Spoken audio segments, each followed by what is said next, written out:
Hey, it's me, a fucking comedian. Specifically a comedian with a brand new beard for a brand new batch of episodes.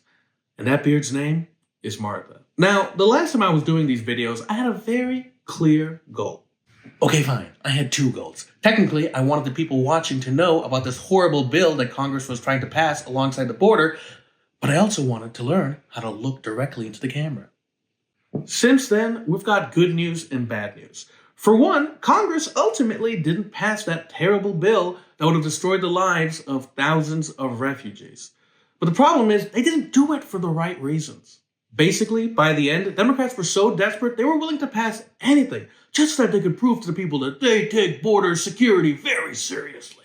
Every few days, you get a congressman or a senator getting on TV to just be like, "Don't you worry, we will keep you safe from those evil hordes of women and children whose only crime is that they don't want to be murdered." Okay, fine, I'm technically paraphrasing, but that's actually what they mean when they say they want people to get in the correct way. The issue with this tactic, beyond its basic lack of morality, is that it actually technically worked. It's just, it didn't work on the people you'd think it would work on. That's because Donald Trump basically went, "How dare you threaten these women and children?" Because I wanted to threaten these women and children.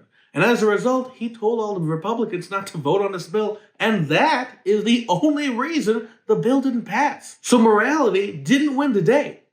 An old man who wanted credit for killing asylum seekers. That is what won the day. Literally, the whole thing wasn't decided on policy. It was decided by two old geriatric men having a dick measuring contest over who could be the most cruel. But it gets worse, because the Cialis-fueled grandpa I'm supposed to vote for in November isn't actually done. Because as we speak, Joe Biden and his weird administration is once again trying to create executive actions that, again, put the lives of asylum seekers in danger. But I'm sure, unlike Trump, at least Biden's executive actions will be really thoughtful and measured, and they're really going to look after the asylum seekers that Trump put in danger. Okay, no, never mind. He's just going to go with ideas that have already failed. Yeah, which again, sounds mean to say, but if you think about it, on the other hand, it's really the most a US president has ever been committed to recycling.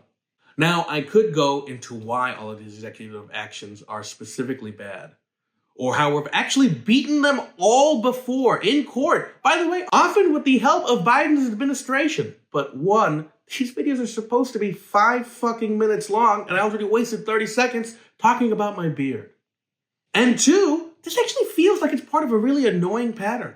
Basically, all over the world, governments that are supposed to be on the left have, stopped actually being to the left. Instead, just like Biden is doing at the border, all of these countries are adopting milder versions of existing right-wing policy. Seriously, go through almost any country in the West and you'll see it. From the United Kingdom, where Keir Starmer is suddenly adopting Tory positions on immigration, specifically with small boats, to Canada, where Justin Trudeau is suddenly exempting heating oil from the carbon tax, to French leader Emmanuel Macron removing birthright citizenship for children born with non-French parents. Every supposedly liberal leader has suddenly become the Diet Coke to their conservative opposition's regular racist Coke. And in America, Biden's actions on immigration aren't even his most egregious example of this. That would be his policy in Gaza. And I know that's a hot button topic. We're not really going to talk about it. But it should be annoying that the only difference between Democrats and Republicans is that when Democrats hand Bibi Netanyahu a blank check, they had a frowny face on it. And if the IDF keeps killing more hostages than they save, eventually we'll put 2 frowny faces. So why are they doing this? Why are liberals suddenly becoming the Diet Coke version of conservatives? Which is not to say that all conservatives are classic Coke. Obviously, Donald Trump is more of a Fanta Orange. Well, simply, it's because they're not trying to win your vote. Not anymore. They know that when we see Donald Trump or Boris Johnson or their weird Dutch love child on the ballot, regular, sane people on the left are never going to vote for those lunatics. So they're not interested in getting you to vote. They know you're going to vote either way. They're interested in convincing conservatives not to vote. That's the whole cynical game. So it stopped being about earning your vote. It became about preventing theirs. And honestly, that stinks. By the way, not because I actually care about conservatives voting. Fuck them. They've spent the last 50 years trying to make sure that every minority and poor person in their country can't vote. So honestly, I'm happy to see them stay at home. I just wish they had less nice homes. But when we allow these policies to become acceptable, we set back the actual cure to these problems by decades. That's because we do actually have an immigration crisis at our borders, but it's not the crisis they're telling you about. We need to have smart, compassionate solutions to these problems. Solutions offered by leaders who actually give a fuck. Because the dirtiest secret about a lot of these Diet Coke solutions is that they're a lot like the actual Diet Coke, where all the short-term benefits are outweighed by the long-term damage. And listen, look at me. I clearly drink a lot of Diet Coke. Of course I do. It even pairs well with my favorite meal, a glass of cheap whiskey. So this, unfortunately, isn't going to be a video where I have a real solution at the end. Which, obviously, in real life, I don't even know what the healthy alternative to Diet Coke is, because I'm not going to lie to you and pretend that I drink water. But you need to know, like my doctor always tells me, Diet Coke solutions don't actually work. The best case scenario is that you've won a short-term victory while long-term moving your country further to the right. And the worst case scenario? Well, remember last episode? Yeah, we're going to go back to that Dutch country, the Netherlands. That's where Geert Wilders ran on a platform that was basically just fear-mongering and Islamophobia.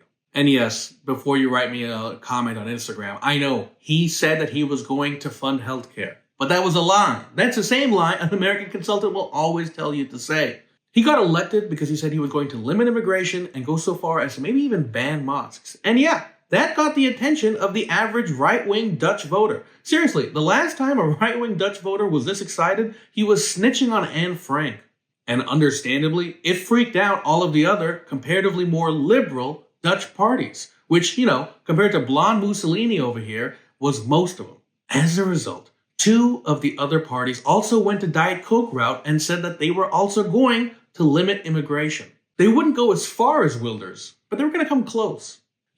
Less banning mosques and more banning the kinds of people who would go to mosques. So what happened? Well, basically, when voters were faced with a choice between Diet Coke and Coke, they picked Coke. Of course they did. Every politician was telling them that the answer was soda, so they picked the original. That's why you can't fight Coke with Diet Coke, and you can't fight racist policies with slightly less racist policies. And again, in America, I'm still going to vote for Diet Pepsi-nile over the full-fat Fanta fascist. But if we're going to win long-term, we need to stop fighting soda with soda. We're just going to give the whole world diabetes.